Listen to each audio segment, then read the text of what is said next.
हिंदू जनजागृती समिती वतीन गोंयांत 17 ते 19 मे मजगतीं सनातन राष्ट्र शंखनाद महोत्सवाचें आयोजन केलां.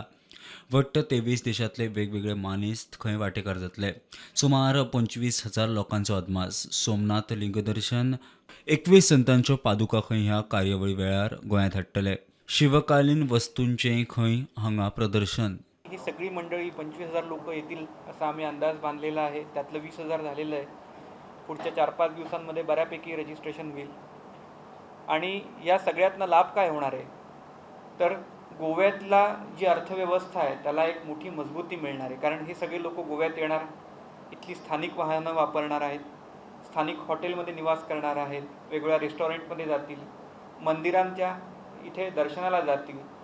त्यामुळे कुठे ना कुठेतरी स्थानिक अर्थव्यवस्था आणि रोजगार याला एक मजबूती मिळणार आहे. त्यामुळे गोव्याच्या आध्यात्मिक पर्यटनाच्या दृष्टिकोनातून हा कार्यक्रम एक नवा अध्याय बनणार आहे. 21 संतांच्या पादुका आहेत. सज्जनगडावरून स्वामी समर्थांच्या पादुका येत आहेत. अशा 21 संतांच्या पादुका आहेत. सोमनाथाचं लिंगाचं दर्शन तिथे असणार आहे. छत्रपती शिवाजी महाराजांच्या काळातल्या शस्त्रांचं एक्झिबिशन तिथे असणार आहे. ते जवळजवळ 90 टेबल आहे. त्याच्यामध्ये तानाजी मालुसरे किंवा छत्रपती शिवाजी महाराजांनी वापरलेल्या त्या काळातली हत्यारं, त्यांच्या सरदारांनी वापरलेली हत्यारं, त्यांचे अंगरक्षक छवे, हे सगळं तिथे असणार आहे. आणि हे सगळं प्रदर्शन खुलं असणार आहे.